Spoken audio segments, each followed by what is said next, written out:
Hi guys, in this video, we will tackle what is all about the nature of light, reflection, and refraction of light.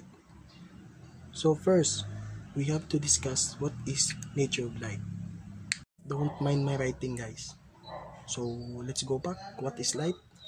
Light is a transverse electromagnetic wave that can be seen by the typical human eye. The example for this is the flash of the flashlight, the brightness of your phone, the brightness of the sun, the headlight of a truck.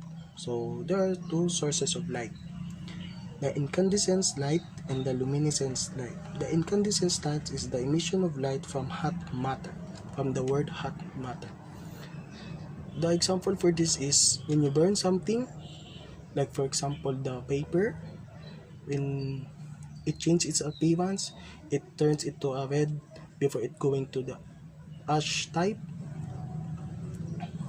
That red matter over there is the hot matter.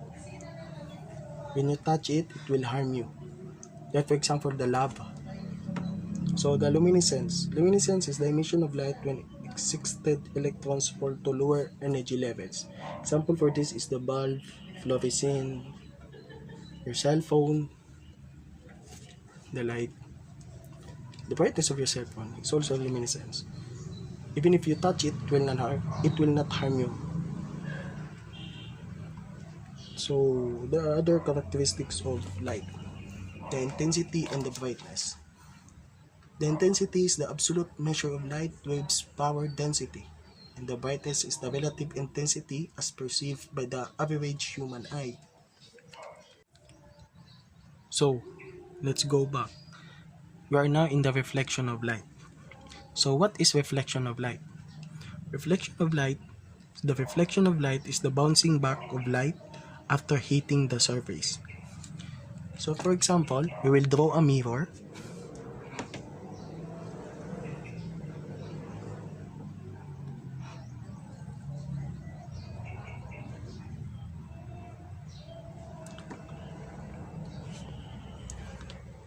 If we have a beam over here,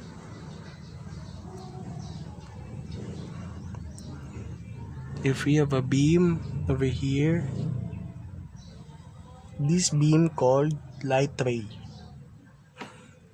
This light ray.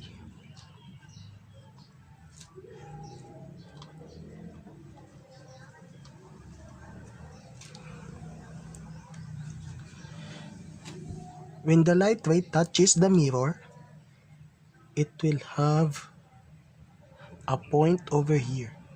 So this light ray, it is called the incident ray.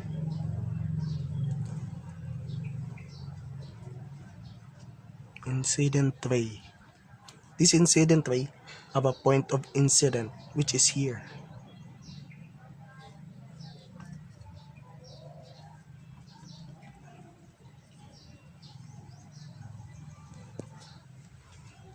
Now, a light ray touches the mirror, then bounce back, which is called the reflecting ray.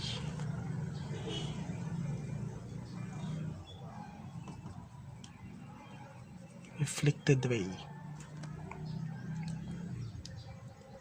We will draw a perpendicular to the mirror line.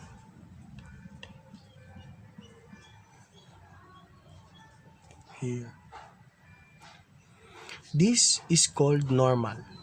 This line that we draw. This normal is used to measure the angles here and here.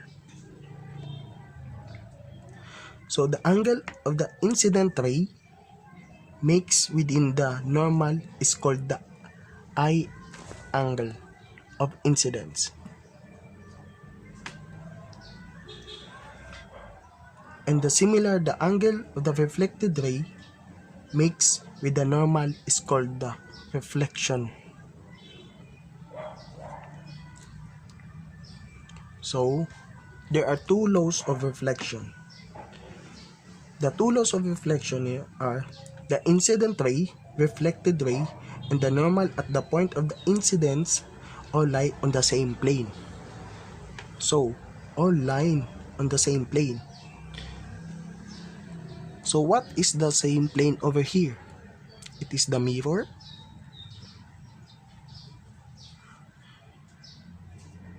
The answer is no. The same plane over here is all of this. It is the flat surface that perpendicular to the mirror. It is the first law of reflection. The second law is the angle of incidence is equal to the angle of reflection. For example, we will erase it muna.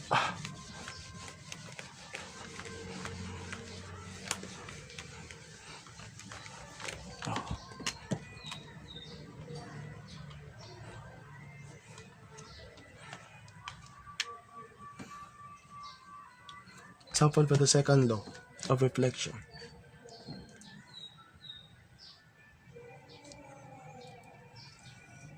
Also it is also a mirror.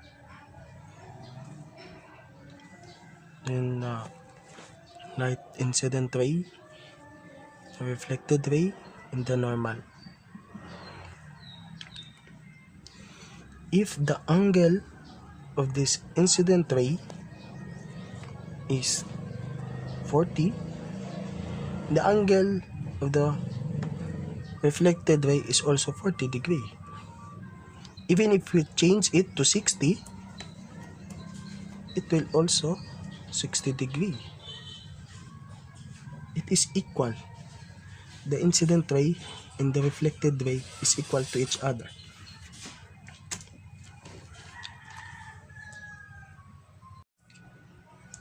Do other objects also reflect light? I'll give you an example. When you look into the room that have table, chairs, walls, even you and me, are we reflectors of light? The answer is also yes. I'm sure we all learned that light travels in a straight line. It's called the rectilinear propagation of light. So, you want to see some magic? Get a transparent glass filled with water. So pause this video here and get a glass of water. Are you ready for your glass of water? Kindly please pause the video again when you see the arrow over here. And put your glass of water in front of your screen like this. Did you see the magic? Did you see the arrow changing its direction? It is happening due to bending of light. It is called the refraction of light. So, how to bend light? We need a transparent material like glass. Light travels in a straight line in one material. Light bends when it travels from one material to another. It's called refraction of light. So, refraction.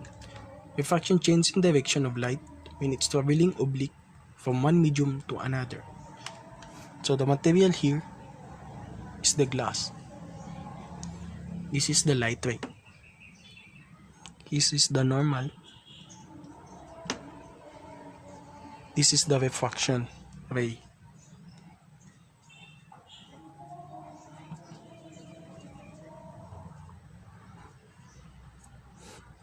This is the angle of incidence.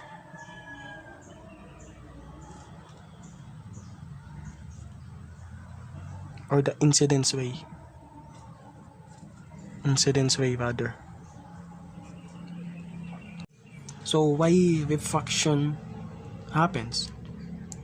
It happens because of this. Example, this is a glass. And this is the light ray. This is in the air.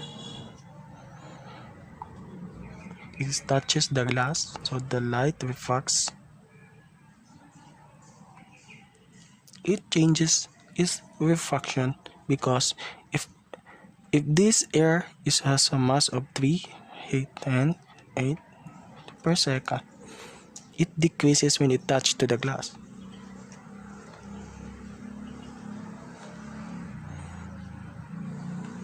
Thus refraction happens. It changes the speed of light, causes it to bend. So it is possible to change direction of light bent in the other way direction. The answer is yes. For example, this is normal.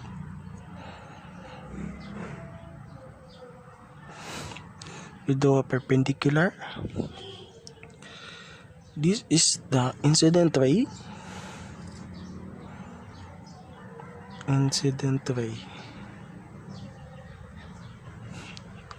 Reflected ray.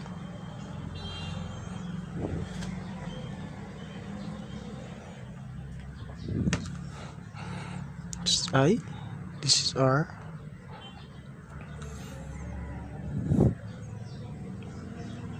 I is the angle of incidence and the R is the angle of refraction.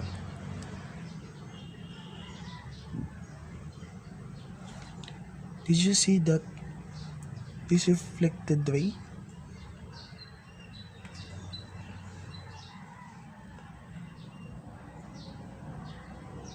bends away from normal? This incident ray bends away from normal, unlike this reflected ray.